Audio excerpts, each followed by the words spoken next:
Hey, how's everybody? As school district employees in Washington State, you guys have the ability or the option to contribute into a 403B plan to help supplement your retirement. Now, a 403B plan is a powerful savings tool to help you guys down the road. The problem that often comes with 403B plans is there are different fee structures and account types to choose from, and when you go to your school district, they have an approved list. Every school district has their own list. Some have 3 or 4 options, some have like 20 options. So when you're looking at this list, it can kind of be confusing or concerning to know you're making the right move when you choose one of these 403B companies to put your money into. So in this video, we're going to be covering the top 5 403B providers that you should consider when opening a 403B account with. Remember, if this is your first time here, hit that red subscribe button so you don't miss future updates like this one. Also, check the description below for more resources and masterclasses to help you with your financial journey. So when I selected the top 5 403B providers, there's a couple of things I did in advance. The first thing I did is eliminate all annuity products out there. So I took away the fixed and variable annuities, which represent about 80% of the options, and mainly because those variable annuity options typically come with long surrender periods. So your money's locked up with them for some time. Sometimes the fees can be higher. So for that reason, we're just going to cut those out, because it's usually best to have your money liquid when you're saving for retirement, just in case you want to change providers or roll your money somewhere else down the road. You have the ability to do that without paying surrender penalties. So the second thing I did is went through the remaining list of providers and took away anything that offered an A-share mutual fund on a load basis. So A-share mutual fund that has a load is what they call a commission or a sales charge up front. So every time you put money into them, they take a portion of it away. Usually it's about 5.5%. So when you make a contribution, there's less of your money actually going to work for you. And these fees can take a while to break even from. So for that reason, we're going to eliminate them from this as well. All right, so with all that being said, let's get to our top 5. All right, so coming at number 5 is Orion Portfolio Solutions. They're formerly known as FTJ Funds. Now, the reason why I like this provider is they have a wide range of different investment providers or vendors on their platform. So they have big names like BlackRock, American Funds, Vanguard for you to choose from. From a fee standpoint, they charge about a 0.45% admin fee. So that's what Orion charges. On top of that, of course, you're still going to account for the expenses that come from choosing the individual mutual funds available on the platform. And then if you're working with an advisor, you have to account for their costs as well. Now, one of the downsides to working with this company though, is when their 403B platform, they only allow you to choose one investment provider at a time. So if you want to go with Vanguard, all your money has to be with Vanguard. If you want to switch to American funds, you can do that, but then all the money has to go with American funds. So you can't split it up between the companies. So that's one part that I really don't like, but it's nice that at least you can pick and choose at any time to move around. Now, one other thing to know about Orion is they're actually just an investment manager. They don't hold the funds themselves. They actually utilize bigger firms such as Fidelity or TD Ameritrade. So even though you have an account with Orion, technically the money is held in an account with one of those two firms, and they're just the investment manager that chooses and manages the investments for you. Number 4 is Security Benefits Mutual Fund Plan. So when it comes to Security Benefit, they have a bunch of different investments or products out there. So they do have variable annuity ones, and again, I would recommend staying away from those just to make things easier for you. Then they have really 2 different mutual fund programs available. They have the NEA endorsed one, and they have the normal one that you work with an advisor with. So the NEA one I'm not a big fan of, just because the investment options are limited to less than 30 options. So it's hard to build a good portfolio when you have such a limited number of funds to choose from. So I stay away from that one. The advisor built one has about 155 investment options.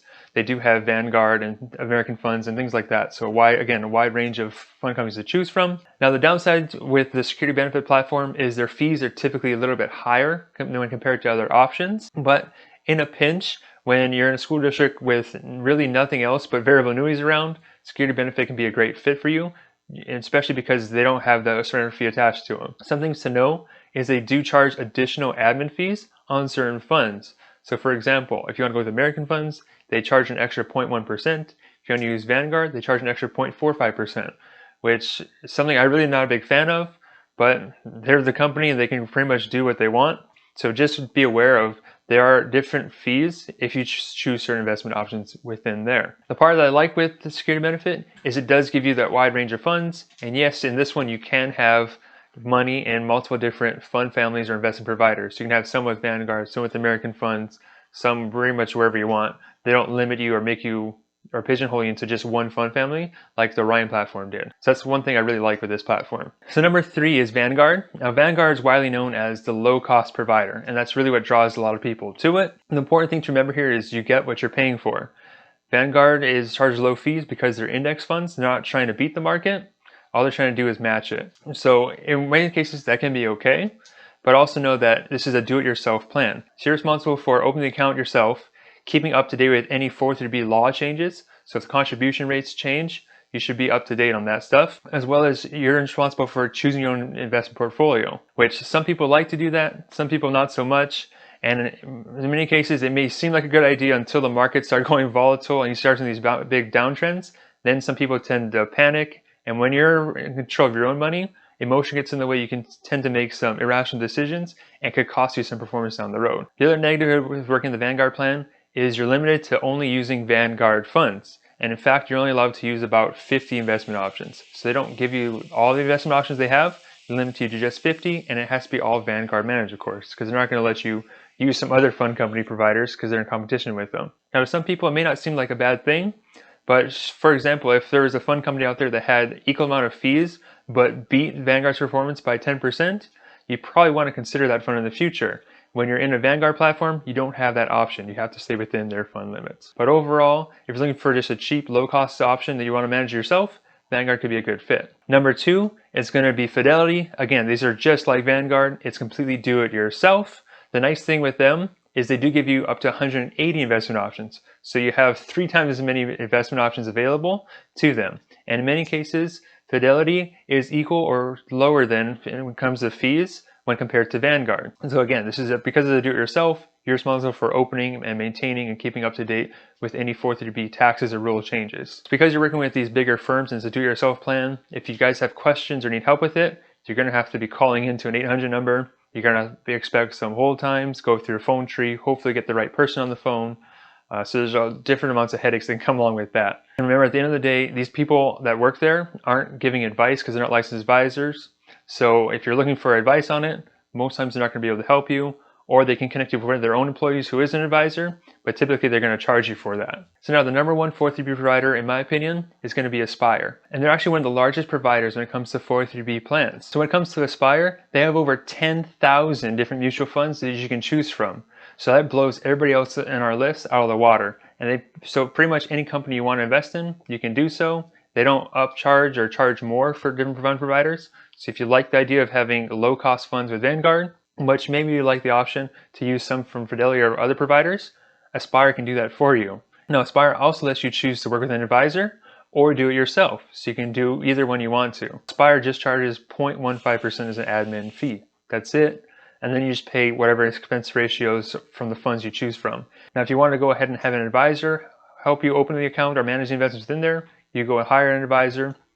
Aspire doesn't have any employees, so pretty much any financial advisor out there can help you manage these accounts. Now, the only drawback to working with Aspire is because they're so large, they tend to have a little bit slower response time when it comes to calling in for customer service requests. Even their applications can take a few days longer to process than other carriers. So if you're okay with spending a little bit extra time on hold or waiting a couple of days longer for paperwork to get processed, Aspire can be a great fit because it gives you the largest range of investment options to choose from. It's still pretty low cost. You can do it yourself or choose to have an advisor help you with it. Now, the important thing to remember here is that before you go ahead and just open an account with one of the providers, you have to make sure they are approved in your specific school district. So don't go ahead and just jump on in, open an account with Vanguard because they're cheap, and then it turns out that they're not even an option in your school district. So go through your school district first, see who's available, see if any one of these top 5 are on that list, and then make your choice that way. Now, if a fund provider is on your list, all you need is 5 employees to say, hey, we want a certain provider to be added. Once you tell that to payroll and they have a list of 5 people, they can go ahead and add that platform to it. Now, if you guys need help opening up a 403(b) in your school district, all you have to do is click on the link below to book in a call with us. We work in every school district in Washington State, and we'll be happy to see if we can help you get a 403(b) plan going. I'll see you guys next week. Remember that your future depends on what you do today.